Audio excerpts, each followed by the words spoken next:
Nous allons voir comment réaliser un diaporama basique avec Blender, donc uniquement avec des images et une bande son. Ici on a le montage de test qui a été réalisé uniquement avec des images et quelques effets. Alors on va commencer par voir comment faire une transition à partir d'une image noire sur notre image suivante. Donc on va commencer par ouvrir Blender et on va choisir ici Video Editing. On va charger une version vierge. Alors ici on a notre panneau de montage et on va importer nos images. On peut aller dans Add et dans Images, ou sinon on fait majuscule A comme Add. On choisit Image. On va dans son dossier. On peut afficher ici les miniatures, c'est plus facile pour les sélectionner. Alors pour la sélection, il suffit de maintenir appuyé Alt, de cliquer sur la première, ensuite on maintient appuyé Alt et on clique sur la dernière. Pour en désélectionner une, il faut maintenir appuyé majuscule. Et ensuite on les importe. Alors, ensuite il va falloir définir une taille à chaque image. Pour ça, on appuie sur Y, Separate Image. Et là on donne une valeur en frames. On va mettre 100 frames, ça fait à peu près 4 secondes. Comme on est réglé à 24 images par seconde. Voilà, et là on a toutes nos images qui durent à peu près 4 secondes. Alors la première chose à faire, ça va être d'aller dans les préférences utilisateurs, dans les propriétés ici. On va augmenter la fin de notre diaporama. 1 minute 12, ça fait 1740 frames. Voilà, comme ça, ça va nous permettre de tout lire avec Alt A jusqu'au bout. Pour ajuster l'affichage, il faut maintenir appuyé CTRL et on se sert de la molette de la souris pour agrandir en largeur ou en hauteur. Bien sûr, on peut déplacer toutes les images comme on le souhaite. On maintient cliqué le clic droit ou sinon on appuie sur G, un grab. Pour faire la fondue à partir d'une image noire, on va importer ici, on va faire majuscule A, on va aller dans FX Type et on ajoute une couleur, une color. On peut agrandir ici nos images avec les poignets. Ça marche aussi pour les images fixes, on peut augmenter la durée. Alors on va placer cette image noire au tout début. On peut bien entendu changer la couleur ici dans les panneaux propriétés. Et pour faire un effet de fondu, on sélectionne d'abord la première image et ensuite celle sur laquelle on va continuer, donc avec majuscule. L'ordre très important. On appuie sur majuscule A et on ajoute un effet de cross, de fondu, qui se met au-dessus. Et maintenant, on a notre fondu. Alors aussi, une des choses à faire très importante, c'est de régler la résolution de Blender qui correspond à la résolution des images. Ici, on est en 1280 par 720. On peut appuyer sur la touche 1 du pavé numérique pour afficher l'image en échelle qui correspond au pourcentage ici. On va mettre 40.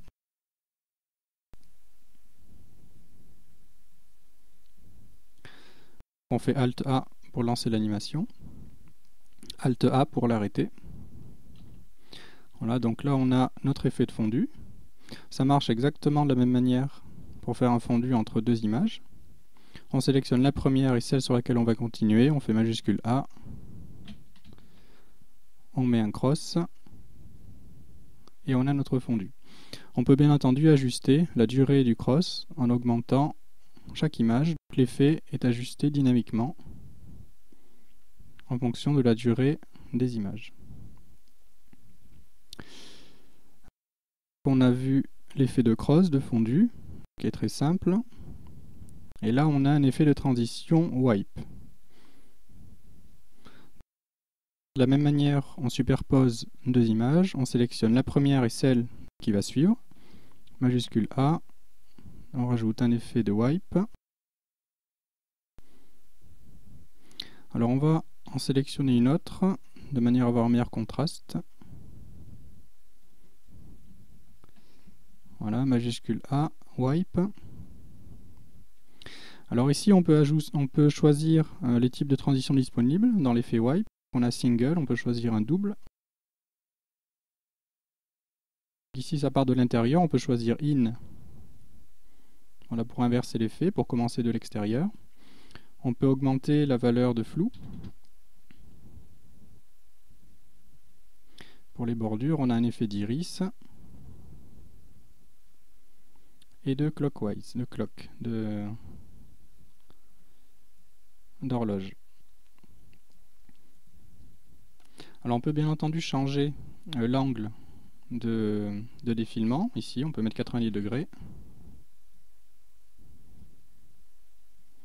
Ou sinon 45. Donc il faudra bien baisser le flou. Ici, le flou est beaucoup plus sensible.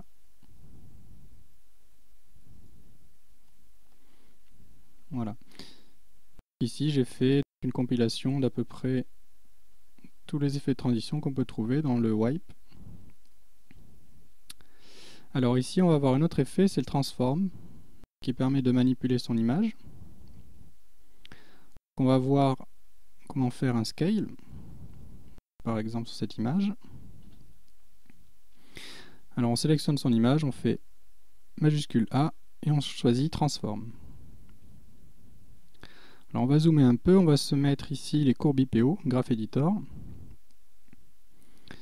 Alors on va mettre notre curseur au tout début de l'effet, donc il faut bien faire attention à sélectionner l'effet.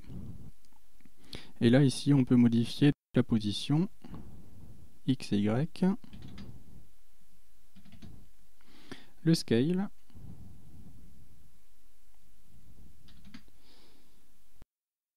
comme on veut faire une édition proportionnelle, on va cocher Uniform Scale et on va mettre un scale à 0. On appuie sur I, il faut survoler l'effet que l'on veut enregistrer, on appuie sur I. La couleur jaune signifie qu'on a rentré une image clé. On va à la dernière image de l'effet. On met une valeur à 1 et là on rajoute une image clé. Et ensuite on va avoir toutes les étapes intermédiaires qui vont être calculées. Là on est au cello 712. De la même manière on se sert de contrôle et de la molette de la souris pour ajuster. Et ici on a la courbe IPO de notre effet, qui est à 0 et qui grandit petit à petit jusqu'à 1.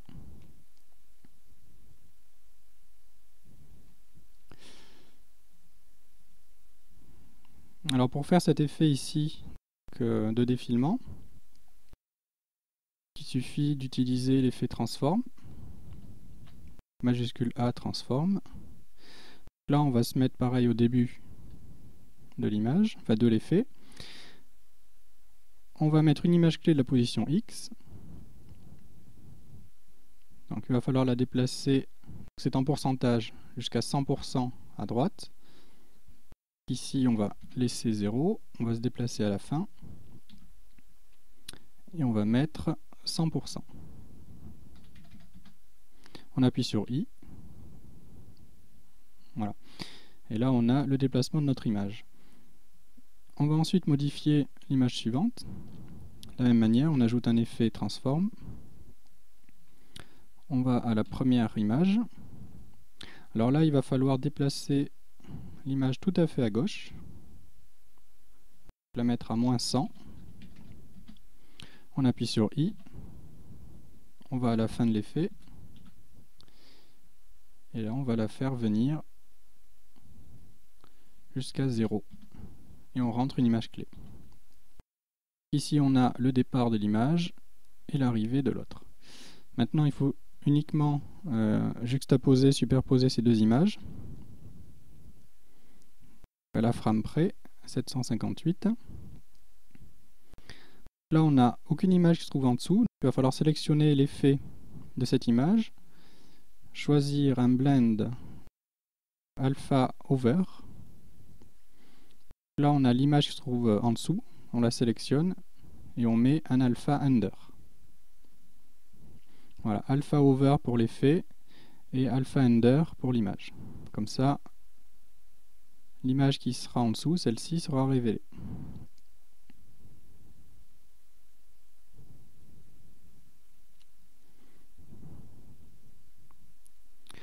Pour la rotation, c'est le même principe. Ici, j'ai utilisé un effet de désaturation. On peut par défaut changer la saturation de chaque image et la multiplication. Mais le problème, c'est que dans cette version, j'ai eu des images saccadées, un rendu saccadé. Je ne sais pas si ce sera corrigé. Pour l'instant, c'est à éviter. Si on veut faire disparaître une image, ne pas oublier qu'on a bien sûr une valeur alpha qui est animable et qui marche très bien.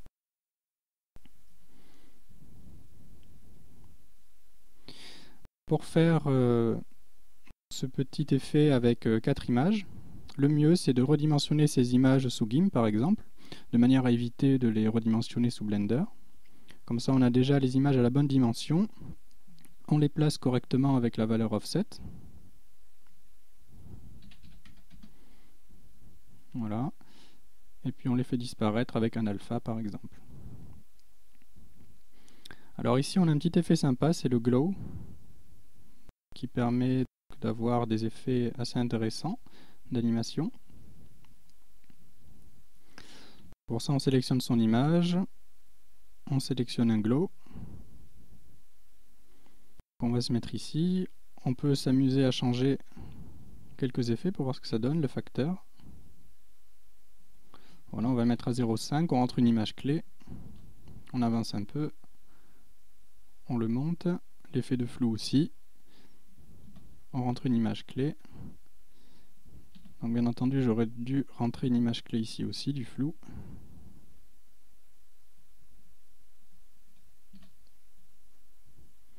Voilà. Ça me permet d'avoir une animation de tous les réglages qui sont disponibles ici.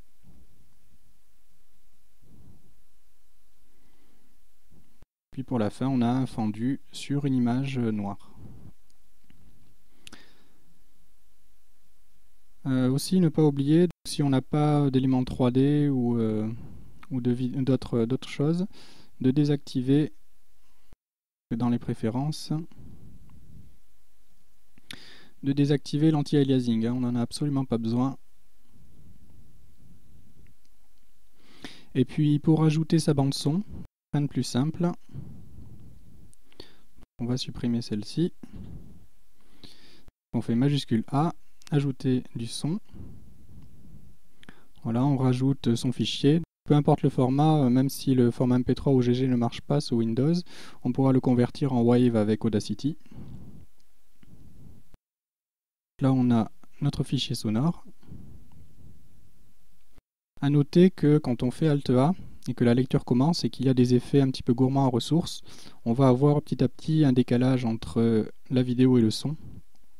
Il va falloir arrêter et reprendre au moment où il n'y a pas d'effet pour avoir une synchro correcte du son. Alors pour couper ce son, on le sélectionne, on met son curseur à l'endroit où on veut le couper. Voilà. Et on appuie sur K.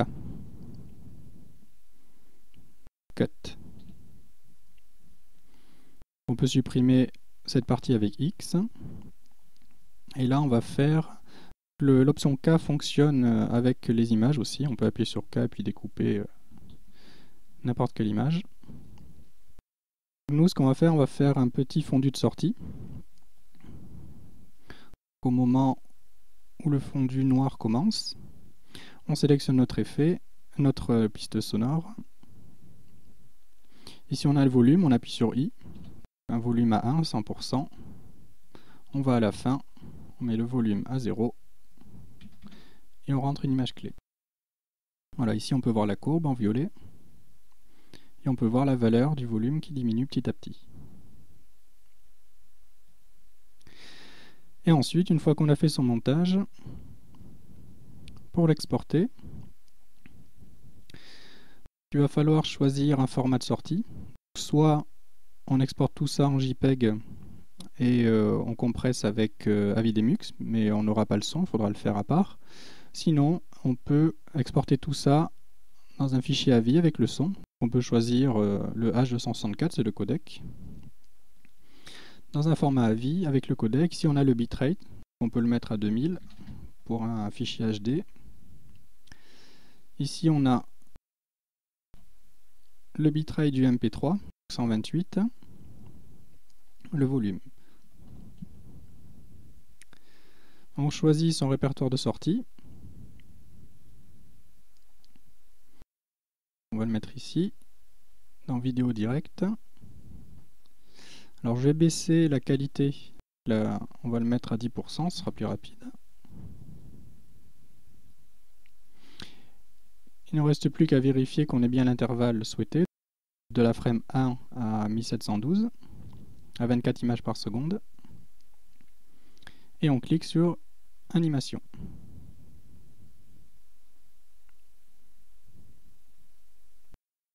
Bien sûr, le temps est proportionnel à la résolution de l'image. Là, ça va être très rapide. Et on aura la vidéo qui sera directement compressée avec le codec H264 ou le codec Xvid, on peut le choisir. Et on aura un fichier MP3. Vidéo directe. Voilà, là on a notre vidéo. Avec le son et prête à être envoyée sur Internet ou lue par n'importe quel ordinateur.